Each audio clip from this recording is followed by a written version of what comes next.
వ్యాఖ్య పట్ల ఎవరికైనా మనస్తాపం కలిగించి ఉంటే ఇదివరకే నేను ఆ మాట మాట్లాడిన మరుక్షణమే యథాలాపంగా జరిగిన మాట పట్ల, దొర్లిన మాట పట్ల విచారం వ్యక్తం చేసిన అనే విషయాన్ని మహిళా కమిషన్ దృష్టికి తీసుకుని వచ్చినాను. వారు ఏదైతే మహిళా కమిషన్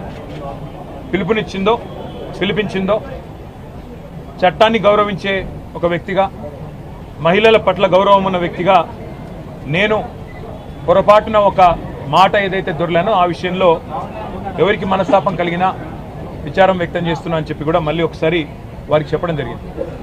అయితే ఇక్కడ బాధాకరమైన విషయం ఏమంటే, చట్టాన్ని గౌరవించే వ్యక్తులుగా, వ్యవస్థల్ని గౌరవించే వ్యక్తులుగా, రాజ్యాంగబద్ధమైన సంస్థల్ని గౌరవించే వ్యక్తులుగా ఇక్కడికి వచ్చి మహిళా కమిషన్ ముందు హాజరు కావాలని మేమొస్తే ఈ సంఘటనని రాజకీయం చేయాలని చెప్పి మహిళా కాంగ్రెస్ కార్యకర్తలు కొంతమంది వారి అధ్యక్షురాల నేతృత్వంలో ఇక్కడికి వచ్చి మా నాయకురాళ్ల మీద దాడి చేసి పోలీసులను అడ్డం పెట్టుకొని ఇక్కడికి వచ్చిన మా మహిళా కార్పొరేటర్లను, మా గౌరవ ప్రజాప్రతినిధులను, అదేవిధంగా మా నాయకురాళ్ల మీద వారు చేసిన దాడి ఏదైతే ఉందో దీన్ని నేను తప్పకుండా, మీడియా అంతా కూడా దానికి సాక్ష్యం, ఇది తీవ్రంగా ఖండిస్తా ఉన్నాం. ఇది పద్ధతి కాదు. ఎందుకంటే మేము వచ్చింది ఒక సదుద్దేశంతో రాజకీయాల్లో సంస్కారవంతంగా ఉండాలి, వ్యవస్థల్ని గౌరవించాలి, మహిళల్ని గౌరవించాలి, ఎవరమైనా ఒక పొరపాటు చేస్తే దాన్ని సరిదిద్దుకోవాలన్న ఉద్దేశంతో మేము వస్తే ఈ రకంగా వ్యవహరించడం అనేది మంచిది కాదు. ఒకటి. రెండవది, మహిళా కమిషన్ దృష్టికి రాష్ట్రంలో సమస్యలు కూడా, అన్ని విషయాలు కూడా వారికి చెప్పే ప్రయత్నం చేశాం. ఈ 8 నెలలుగా రాష్ట్రంలోని పరిస్థితులు ఇవన్నీ కూడా వివరంగా చెప్తే మీరు మరొక రూపంలో రండి, మరొకసారి టైం తీసుకొని రండి అని వారు అన్నారు. అవసరమైతే తప్పకుండా మా నాయకురాళ్ళందరూ కూడా మళ్ళీ మేము కూడా అందరం వచ్చి మొత్తం చిట్టా కూడా వారికి ఇవ్వడానికి వచ్చినాం.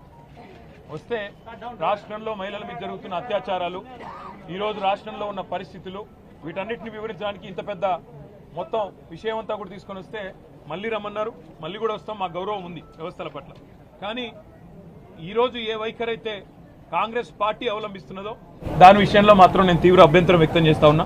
ముఖ్యంగా మా నాయకురాళ్ల మీద, మా కార్పొరేటర్ల మీద, మా నాయకురాళ్ల మీద వ్యక్తిగతంగా దాడి చేయడం, కొన్ని చిన్న వస్తువులు, నెయిల్ కటర్ లాంటి వస్తువులతో కూడా దాడి చేశారని చెప్తా ఉన్నారు.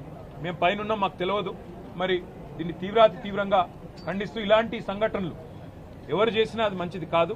వారి మీద కూడా పోలీసులు తప్పకుండా చర్య తీసుకోవాలి. మహిళా కమిషన్ కూడా అవసరమైతే సుమోటోగా దీన్ని కూడా కాగ్నిజెన్స్లోకి తీసుకోవాలని చెప్పి కూడా కోరుతూ, మరి తప్పకుండా భవిష్యత్తులో మహిళా కమిషన్ రాష్ట్రంలో మహిళల మీద జరుగుతున్న అఘాయిత్యాలు, పిల్లల మీద జరుగుతున్న దాడులు, ముఖ్యంగా ఆడపిల్లల భద్రతకు సంబంధించిన విషయంలో మరింత శ్రద్ధ వహించాలని చెప్పి కూడా మనస్ఫూర్తిగా నేను కోరుతా ఉన్నాను.